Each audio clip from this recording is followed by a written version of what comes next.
Meet a young fawn in distress. Her mother had been hit by a vehicle and killed. Confused and scared, this little girl stumbled across the same roadway and fell into a drainage ditch, injuring both of her front legs. Orphaned and now injured, this tiny doe was in real trouble. A local man discovered her plight, rescued her, and began calling for help. Turned away by veterinarians and wildlife officials who instructed him to, quote, let nature take its course, unquote, he learned there was no help nearby for this little one. The closest wildlife rehabilitator was almost 2 hours away. Besides the fact that a vehicle accident is not nature at all, allowing nature to take its course is difficult when it's happening in your own backyard. More often than not, a person left with no resources will opt to take care of a baby animal themselves, unknowingly exposing their entire family to possible diseases and parasites. And most animals do not fare well when raised this way.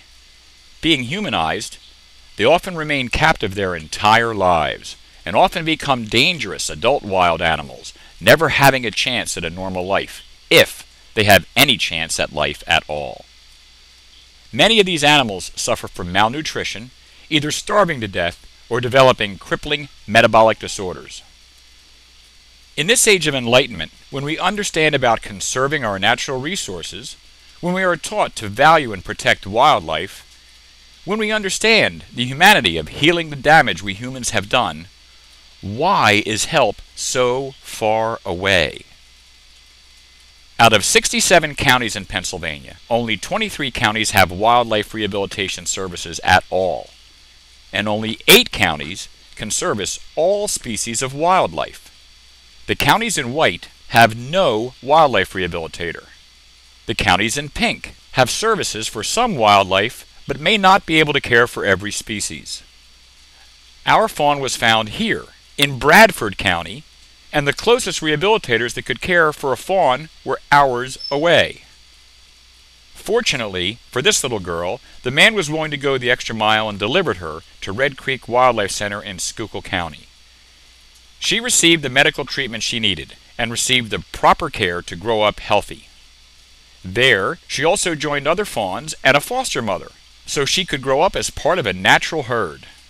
She learned what foods to eat, how to blend in and avoid predators, and got a second chance of living wild and free. This little girl was lucky, but why is there a problem? Why isn't there more emphasis on helping these animals and the people who find them? Why are there so few qualified and licensed people to help when a wild animal's life is interrupted by human actions, accidents, and encroachment? Wildlife rehabilitation is a science, taking special knowledge and skills that are not taught in colleges. Even most veterinarians don't receive training in wildlife medicine. And although state and federal agencies regulate the activity, they do not help fund it. A wildlife rehabilitator must find their own ways to pay the high cost of caring for these animals. Many work other jobs or survive on small donations. In fact, many close due to the lack of funding. And, as one center closes, a greater burden is placed on those who remain, creating more work with little funding, resulting in burnout and yet another closure. Young people are attracted to this vocation, but often are discouraged by the lack of educational opportunities to learn the necessary skills. Those that do gain the knowledge can become quickly overwhelmed by the high demand and long hours and no available funding to improve the situation. The fact is, most new wildlife rehabilitators limit their workload or close their doors within 3 years. After 22 years of rehabilitating all species of Pennsylvania wildlife, Red Creek Wildlife Center is set to change things. From the beginning, our founder, Peggy Hentz, dreamed of helping as many of these distressed wild animals as possible, and we have done just that. Red Creek admits well over 1,000 animals each year, but we can only reach so far. To extend beyond our service area, we must teach others to do the work we do and to do it successfully. For the past several years, Peggy has been developing curriculum for wildlife rehabilitators. Several of these classes are available on our school website, www.wildliferehabilitationschool.com. She also teaches individual wildlife rehabilitation classes at state and national conferences. This year, Red Creek Wildlife Center has been presented with a wonderful opportunity, allowing us to take the next step and build a school for wildlife rehabilitators. We recently acquired 3.3 acres of property adjacent to our current wildlife center, including a beautiful 3/4 acre pond.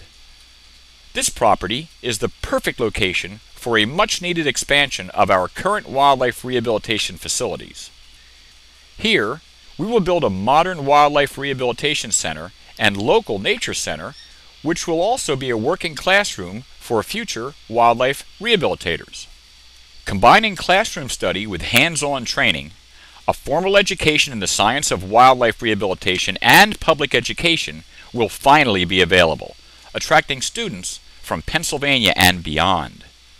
And to help avoid the pitfalls of burnout and lack of funding, students will be trained in how to develop a successful nonprofit business that will thrive, ensuring this valuable vocation evolves into a lifelong career. We at Red Creek are working toward our founder's goal of reaching out to as many distressed wild animals as possible, no matter what species they may be or where they are found. Our dream is becoming a reality through expanding our own services and, one day, through our students who will spread our work and our passion to new areas. Will you join us?